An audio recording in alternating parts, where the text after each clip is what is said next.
Welcome in, everyone. We're doing another Dynasty Fantasy Football episode. This time, we've got Dynasty Sells. Let's just jump into it. Ty Chandler, as usual, I prefer to pick players who are somewhat in the news for these buys and sells. And the Vikings recently cut Alexander Madison. It leaves them with just Chandler and Kenny Wangu on their depth chart. Plus, if they want, they have Cam Akers as a restricted free agent, but we know he has a second torn Achilles. So, with that depth chart, it seems like Chandler has a great opportunity, but that's a mirage. They're not going to go into the season with this depth chart. I'm not saying that they're going to sign Saquon Barkley or Josh Jacobs, but they could add a mid-tier free agent and or draft a running back. I think they need to add two running backs to this depth chart. They don't have anybody that they can trust other than Chandler. So one is probably not enough. We saw at the NFL Combine that a lot of running backs performed pretty well. Marshawn Lloyd, Jalen Wright raised their stock. So they have an opportunity to pick someone.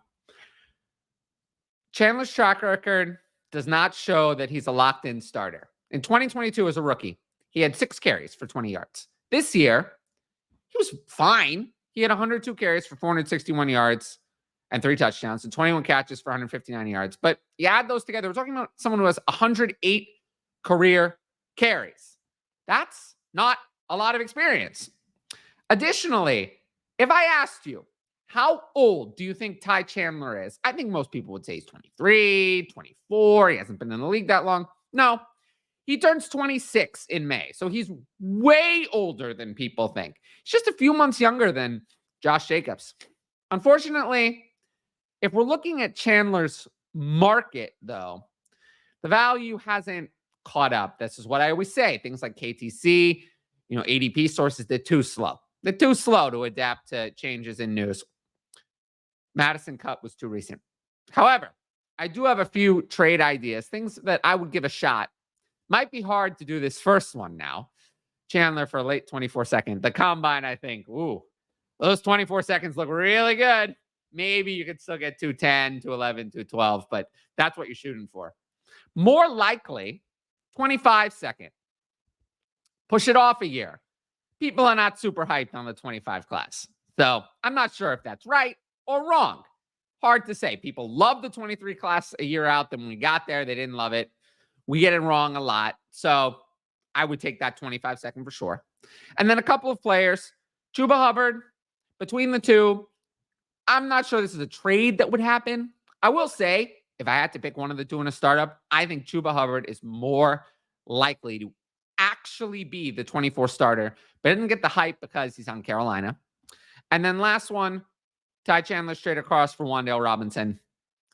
I actually still like the potential of Wan'Dale Robinson. Yes, the Giants are going to add a receiver, but Darren Waller's probably going to retire. Robinson's actually been good in his 2 years in the NFL. I'd take a look at this idea. Next up, George Pickens. Now, I did see that Deontay Johnson is a trade rumor candidate, which almost makes me want to sell Pickens more because there's some news. I'm not saying I dislike George Pickens. I just think that we have to accept what he really is. 2022, 52 catches, 801 yards, 4 touchdowns. 2023, 63 catches, 1,040 yards, 5 touchdowns. His 2 big games, both came with Mason Rudolph. I have a really, really bad feeling. And look, is there any hard evidence to support this? No. Arthur Smith. Do we think that Arthur Smith is going to like a wide receiver who complains when they don't get the ball, does not block at all, and really doesn't fit what Smith wants to do? Do we think that George Pickens is going to fit in well in that system? Probably not. So I just think he's a little bit overvalued. KTC value, wide receiver 26.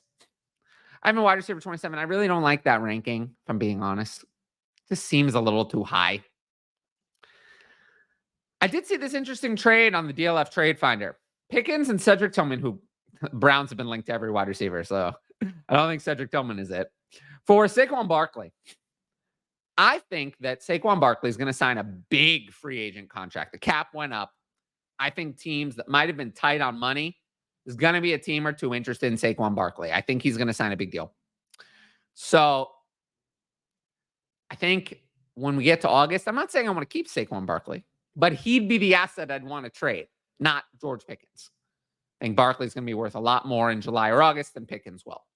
And that's kind of somehow the market, sometimes the market management you have to do in Dynasty. It's not always you have to keep this player forever. It's who's going to be worth more over a window of time. So I would look at this trade to do that. And then Pickens for 25 first. Again, I'm capitalizing. I talked about this in a buys video, the 25 class. I'm capitalizing on how hyped people are for this class, how down people are in the 25 class. I think you might be able to get this through. People are just not excited for the 25 class. So here's a trade I would do. Next one, last one, before we get into the Patreon questions. TJ Hockenson. And I feel like I'm picking on the Vikings here, but I don't understand TJ Hockenson's value. Everything I'm seeing says that the Atlanta Falcons will do anything to get Kirk Cousins, which means the Vikings might lose Cousins in free agency. If they lose him, they have no path to replace him. Without Cousins, I cannot see the Vikings offense matching their passing numbers from the Cousins era. He had 4,200 or more yards in 4 of 6 seasons, pacing for his best season in 2023. Interestingly, Hockenson, while he was a really hyped prospect, took a while to break out.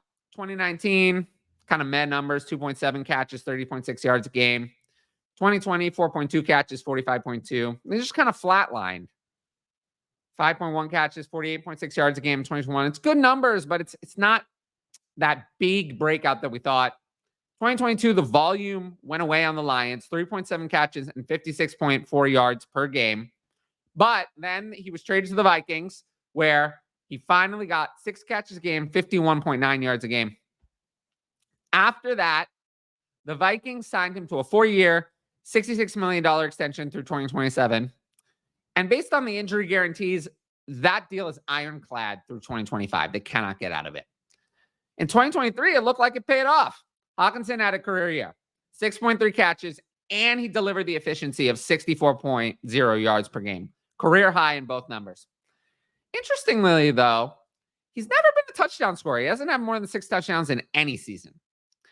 Unfortunately, as we know, Hockenson suffered a devastating knee injury, and then he had a torn ACL and a torn MCL.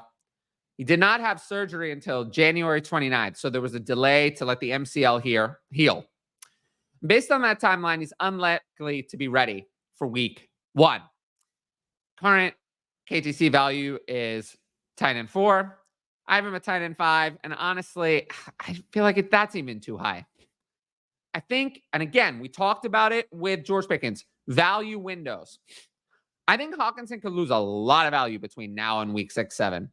If Jordan Addison takes a step forward, Hockenson, which I think Addison will, Hockenson could struggle to replicate his 2022 and 2023 numbers.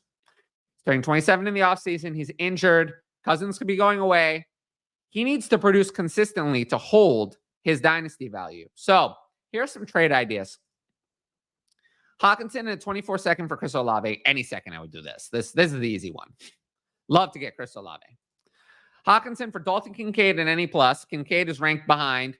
I think some people still have a lot of doubt with Dalton Kincaid. I don't really. I would take any plus. And then this one, maybe you could get a little plus with Kyle Pitts for TJ Hockenson. Imagine if Kyle Pitts gets Kirk Cousins and TJ Hockenson has Kirk Cousins taken away. Who will be worth more? Make the deal now while there's still some uncertainty. Well, we got through ourselves. And I want to thank everyone for watching so far. If you like what we're doing here, like, comment, and subscribe to the channel. And of course, make sure to sign up for the Patreon, patreon.com/fantasy advice, where you can catch all of my premium content, my rookie ranks, dynasty ranks, pick value chart. Everything will be on there. Now, I have a few Patreon questions. Only patrons get to ask advanced questions for the YouTube. So let's just jump into those and do the questions for the patrons. Isn't this the time to sell Chad Chandler? Now, obviously, we went over this already, but I just wanted to show that sometimes the patrons are thinking on good lines. We're teaching them well. This question was asked. The answer is yes, obviously. Next one.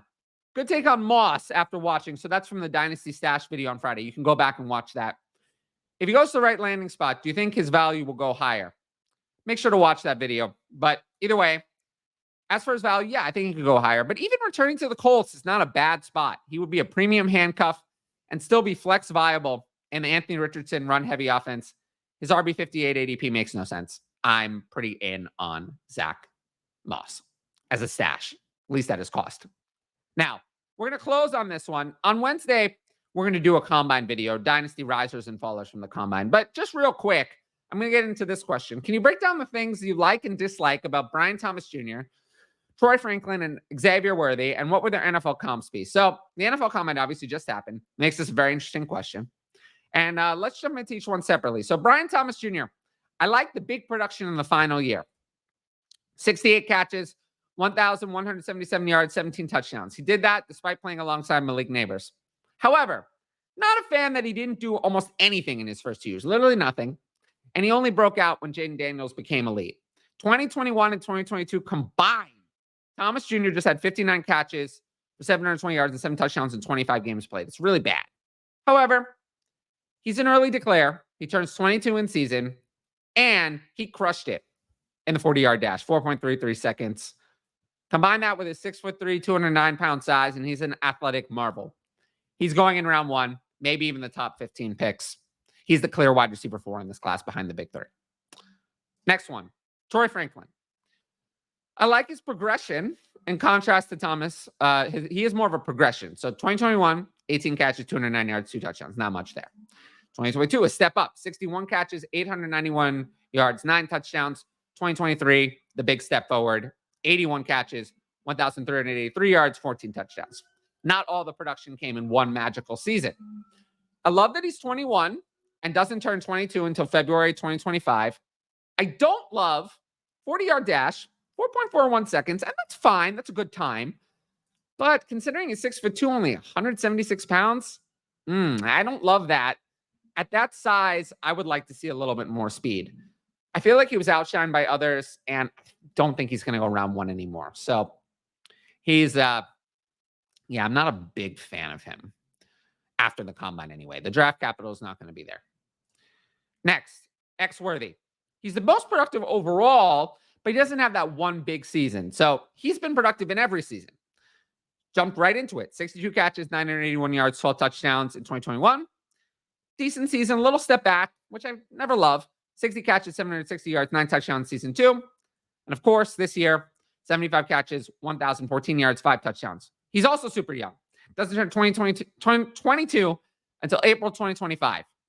And of course, as you all know, he broke the record for 40-yard dash, 4.21 seconds, new NFL record. But he is really, really small. 5'11", 165 pounds. The speed probably means he'll go round 1. I right now have him as wide receiver 5 behind Brian Thomas Jr., but not in the same tier. Brian Thomas Jr. has the speed and the size and the really productive season. X-Worthy has the speed, good production, doesn't have the size. So we'll have to see. I have him wide receiver 5, but he's the start of the next tier. Brian Thomas is kind of in his own tier between the big 3 and everyone else. But X-Worthy almost certainly will be in round 1 after that kind of speed. I can't see how he doesn't. Go there. If you like the video, make sure to like, comment, and subscribe. We're going to do a whole combine episode. Might do a few NFL comps. It's not my favorite thing to do because I don't think it's that helpful. Each player is different. But we'll have risers and fallers. We'll talk about X-Worthy, Brian Thomas, and a lot of the running backs, quarterbacks, tight ends, maybe, that we didn't get to today on Wednesday's episode. But until then, I want to thank everyone for watching. Make sure to like, comment, and subscribe. And I'll see you all later. Peace out.